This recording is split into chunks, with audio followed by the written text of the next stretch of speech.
کتاب اصول الدین کا صفحہ نمبر 78 ہے۔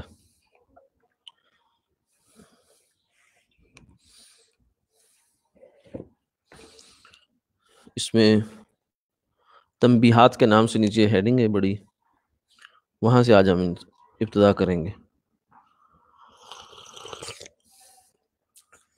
پچھلی نشست میں ہم نے یہ پڑھا تھا، کل کی نشست میں، کہ حدیث جو دو قسم کی ہوتی ہے بنیادی طور سے، ایک وہ جو مقبول ہے اور ایک غیر مقبول۔ تو مقبول حدیث کی آگے تین قسمیں ہوتی ہیں، ایک حدیث صحیح ہے، ایک حدیث حسن ہے، اور ایک مرسل ہے۔ اور جو غیر مقبول ہے اس کی پھر دو قسمیں تھی، ایک حدیث موضوع ہے۔ موضوع کا مطلب جو من گھڑت، جو سرے سے حدیث ہے ہی نہیں، صرف دکھنے میں حدیث لگ رہی ورنہ اصل میں وہ حدیث نہیں ہے، اور نہ اس کو حضور صلی اللہ علیہ وسلم کی نسبت سے بیان کرنا چاہیے۔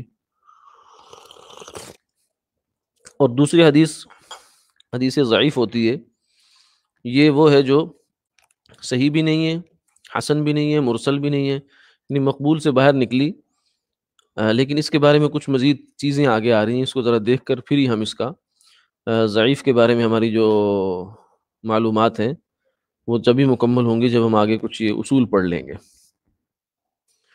تنبیہات۔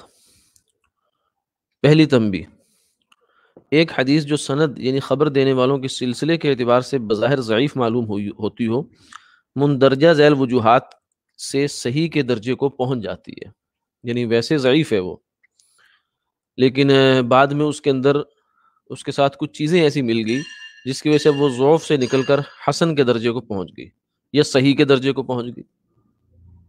مثلا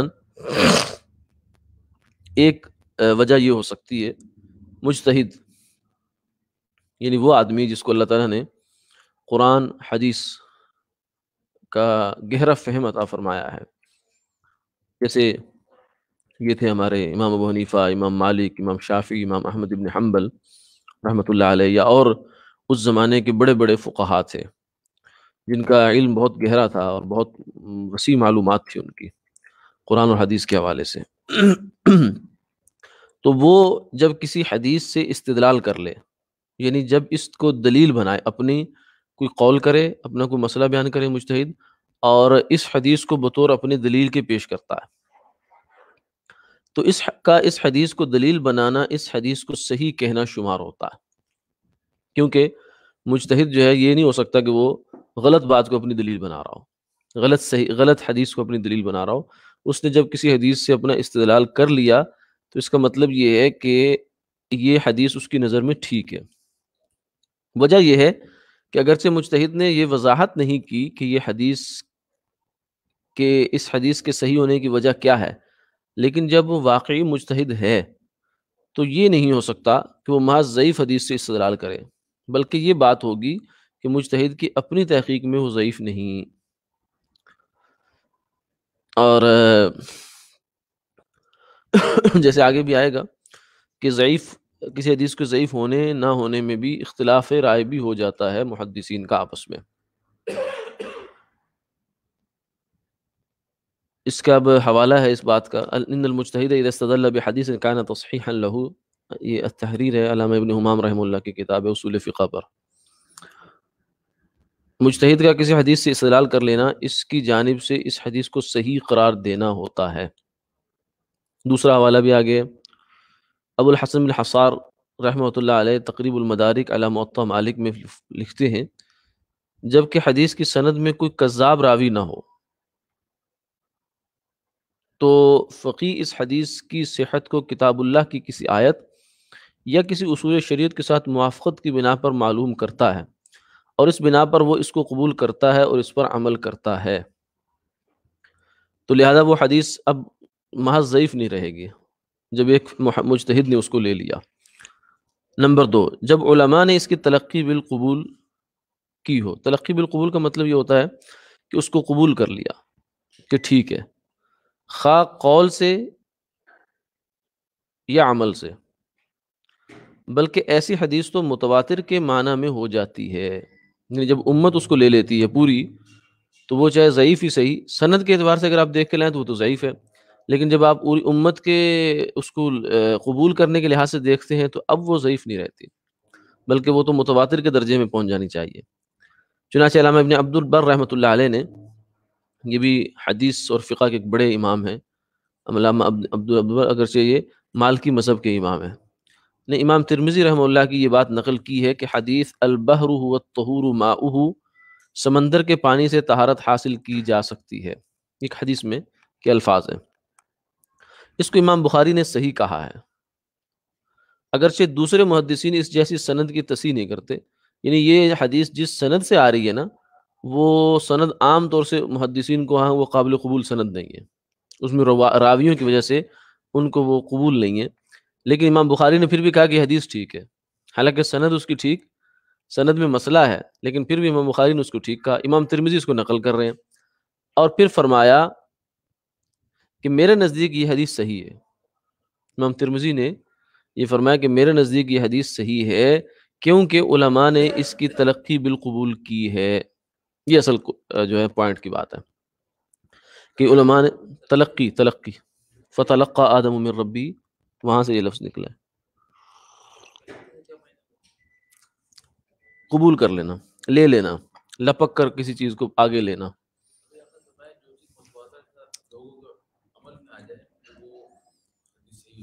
جی جی، وہ بات نہیں ہے، بات یہ کسی حدیث کی سند میں کوئی مسئلہ ہو اور امت اس پہ عمل شروع کر دے تو اس حدیث کی جو سند کے اندر جو کمی ہے وہ پوری ہو جاتی ہے، یہ مطلب ہے۔ بدعت کی تو سرے سے کوئی بنیاد ہی نہیں ہوتی نا، جہاں تو ایک روایت موجود ہے، یہ مطلب ہے۔ تو اب یہ ایک اصول گویا کے سامنے آ گیا، اور تیسری جو ہے وہ تنبیہ اس سلسلے کی جو اہم بات ہے وہ یہ ہے،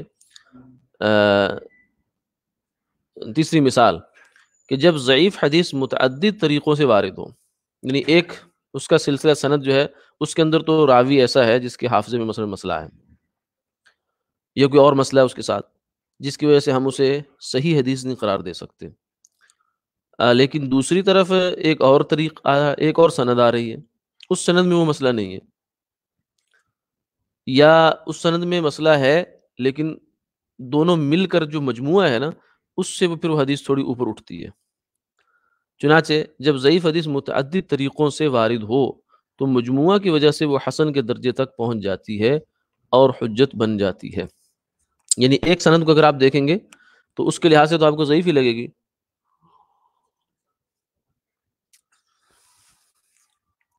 چنانچہ آگے عبارت ذکر کی کہ والحدیث الضعیف اذا تعددت طرقه ولو طریقا واحدا اخرى ارتقى بمجموع ذلك الى درجة الحسن وكان محتجا به۔ جب ضعیف حدیث کے طرق متعدد ہو جائیں، اگرچہ صرف دو طریقے ہی پائے جائیں، یعنی دو ہی سندیں ہوں، تو مجموعہ کی وجہ سے وہ حدیث حسن کے درجے تک پہنچ جاتی ہے اور حجت بن جاتی ہے، یعنی اب وہ ضعیف نہیں رہی، ضعیف سے اوپر اٹھ کر حسن کے درجے میں چلی گئی۔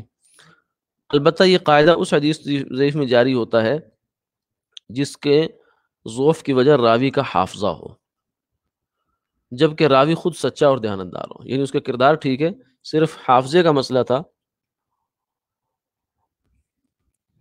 تو وہ حافظے کی کمی نکل گئی دوسرے راوی کے مل جانے سے، جیسے قرآن پاک میں آتا ہے کہ شہادت کا جہاں باب بیان ہوا، گواہی کا، سورہ بقرہ کی آخری جو رکوع ہے اس کے اندر، تو فرمایا کہ دو مرد گواہ بنا لو کسی معاملے میں، پھر اس کے بعد کہا کہ اگر ایک مرد نہ ملے، دو مرد نہ ملے تو پھر ایک مرد اور دو عورتیں، تو عورت کی گواہی چونکہ ناقص ہے تو لیکن ایک عورت کے ساتھ دوسری عورت ملے گی تو اس کی گواہی دونوں مل کر ایک کے قائم مقام ہو گئے وہ۔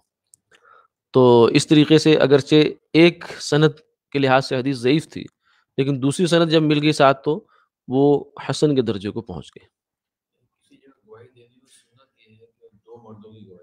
جی، اصل یہ ہے کہ دو مردوں، ایک مرد اور دو عورتیں، یا پھر دوسرا درجہ یہ ہے۔ جی جی تو تین چیزیں ہو گئی. دوسری تنبیہ اب جو ہے وہ یہ سنیں گے کہ حدیث یا راوی میں اختلاف ہو، کسی حدیث کے بارے میں یا کسی راوی کے بارے میں اختلاف ہو جائے، کس کا؟ محدثین کا. کوئی اس کی تصحیح و تحسین و تصحیح کرتا ہے، کوئی کہتا ہے یہ حدیث صحیح ہے، کوئی کہتا ہے یہ حدیث حسن ہے. تحسین کا مطلب حسن قرار دینا، تصحیح کا مطلب صحیح قرار دینا. اور کوئی ضعیف قرار. اچھا ایک بات ذہن میں رہنی چاہیے، پچھلی نشست میں بھی ذکر ہوا کہ یہ جو صحیح حدیث یا ضعیف حدیث، یہ اردو والا صحیح اور اردو والا ضعیف نہیں ہے.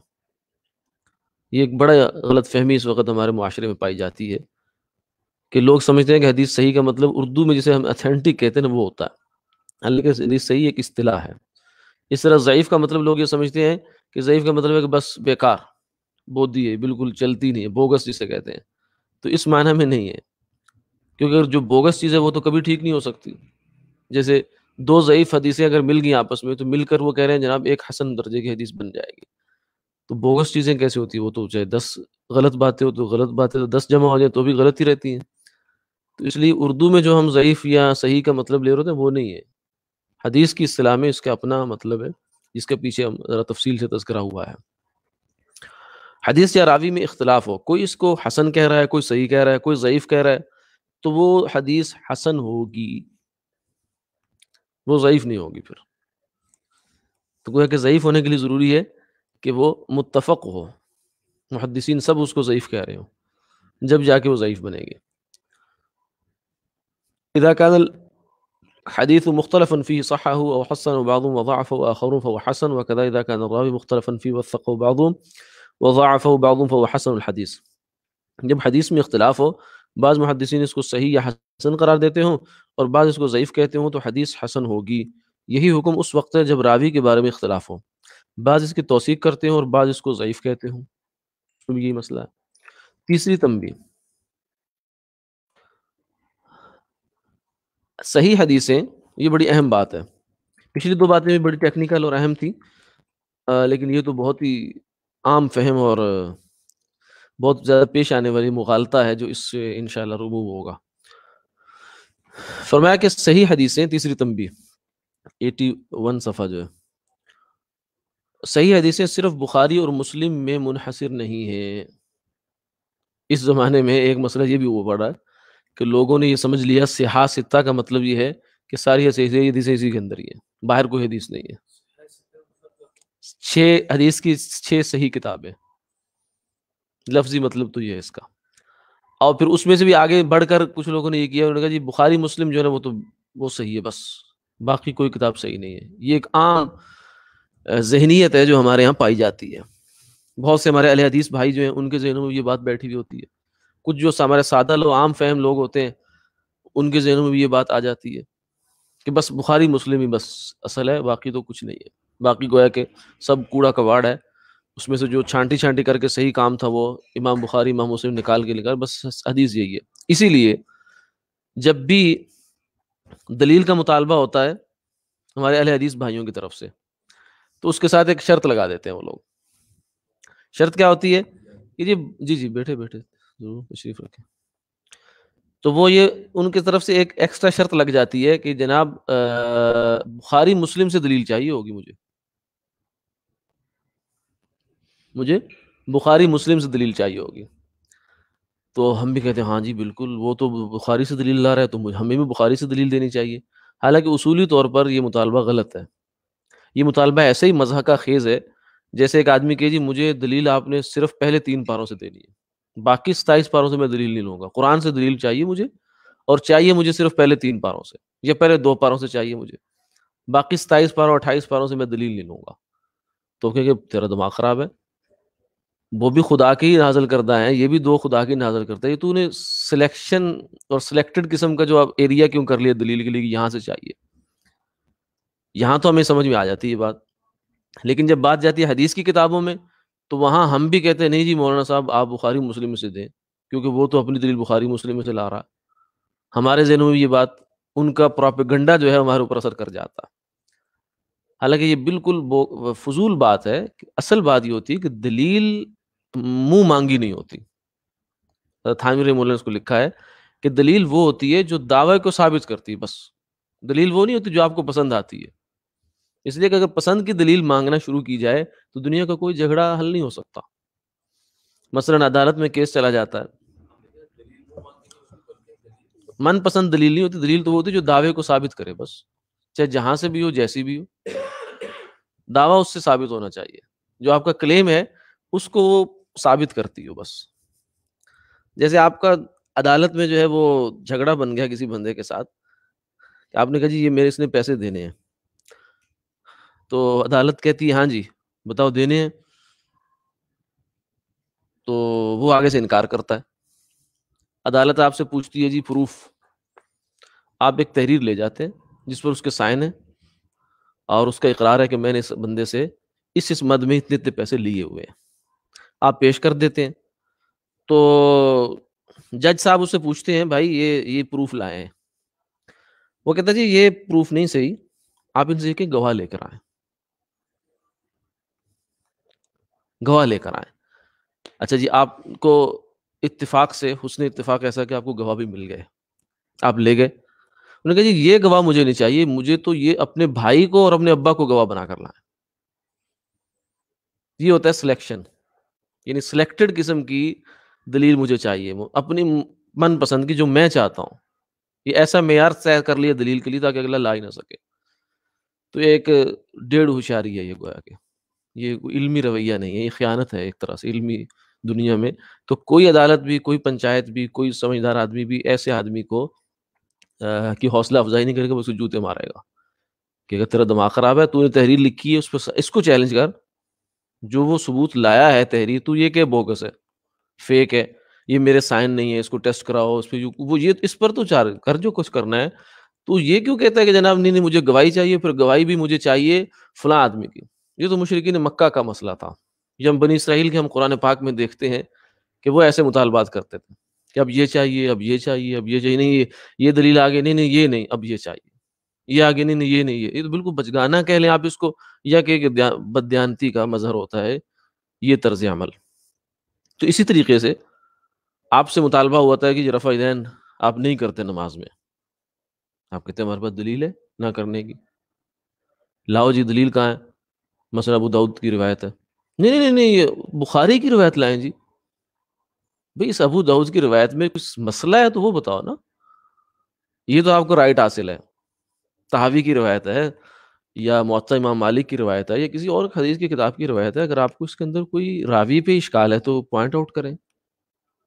آپ کو اس تحریر میں جیسے عدالت میں کوئی مسئلہ تھا تو اس کو بتائیں. یہ تو نہیں کہ نہیں میں اس کو نہیں لیتا جی، آپ فلاں جگہ سے فلاں قسم کی دلیل لے کر آئیں. یہ تو ایسے ہی بے معنی بات ہے. تو ایک تو بات یہ ہو گئی. دوسری بات اس میں یہ ہے کہ بخاری مسلم میں دلیلوں کو منحصر کر دینا، حدیثوں کو بخاری مسلم تک کی بس محدود کر دینا، یہ علمی لحاظ سے بھی غلط بات ہے، محدثین کے اصول کے لحاظ سے بھی غلط بات ہے. کیوں؟ اس لیے کہ امام بخاری اور امام مسلم نے خود یہ کہا ہوا ہے کہ یہ تو ٹھیک ہے کہ ہماری جو ہم نے اپنے خیال سے حدیثیں صحیح سمجھی وہ ہم نے اپنی کتابوں میں لکھ دی، لیکن ساری ٹوٹل صحیح حدیثیں ہم نے اپنی کتابوں میں لکھ دی یہ نہیں ہے. وما ترکت اکثر، ہاں ہاں یہ آگے آ رہے ہیں ہمارے، جی جی جی جی دیکھیے.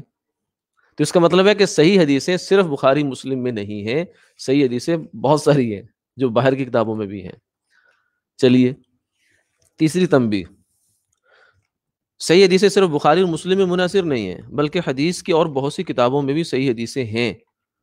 نہ ہی امام بخاری اور امام مسلم نے تمام صحیح حدیثیں بخاری اور مسلم میں جمع کر دی ہیں،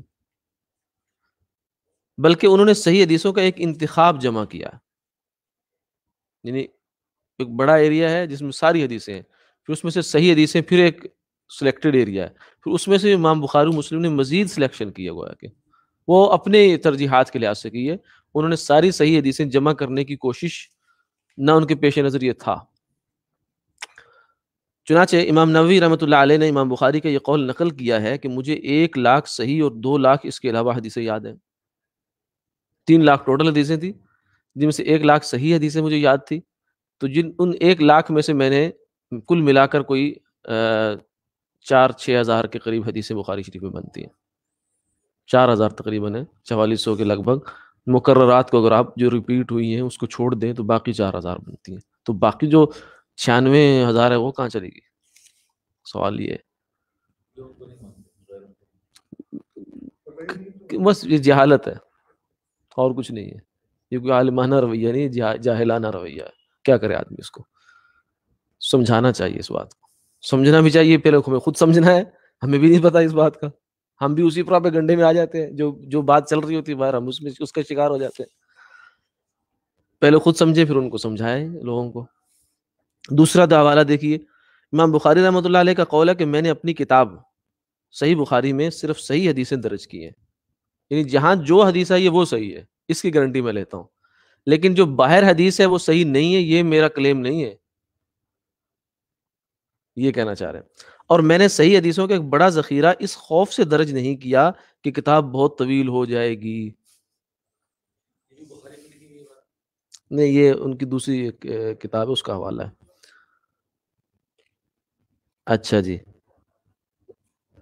اور اس کا ایک بہت سی آسان بات ہے کہ بخاری شریف میں بہت سی وہ حدیثیں جو مسلم نے وہ حدیثیں نہیں ہیں جو مسلم شریف میں ہیں، یہ تو بات یہیں سے ثابت ہوگی نا، آپ کو کسی کتاب کا ریفرنس تلاش کرنے کی ضرورت، یہ عقل سے کامن سینس سے بات نکل آئی کہ امام بخاری کیا بخاری مسلم کی سیم حدیثیں نہیں ہیں، کچھ چیزیں امام بخاری نے وہ ذکر کی امام مسلم نے نہیں کی، کچھ امام مسلم نے وہ کی جو امام بخاری نے نہیں کی، تو نتیجہ کیا ہوا؟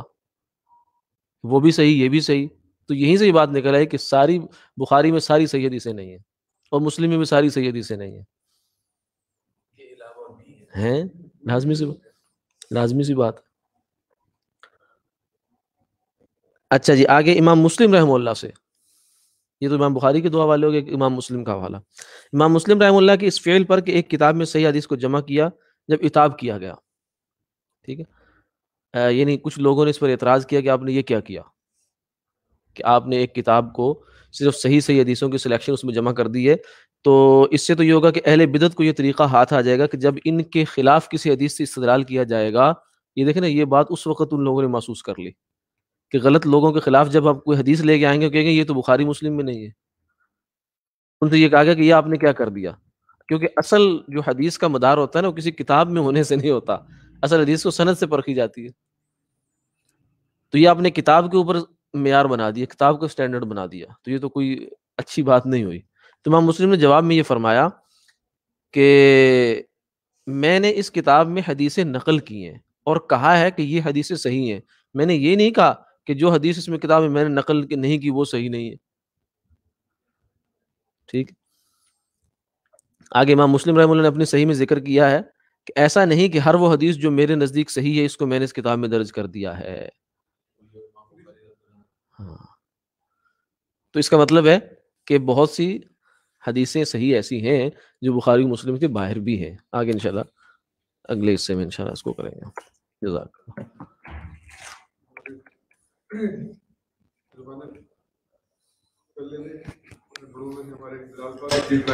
جی جی، اسی لیے آگے پوچھا کہ جی وہ اہل حدیث یہ کہتے ہیں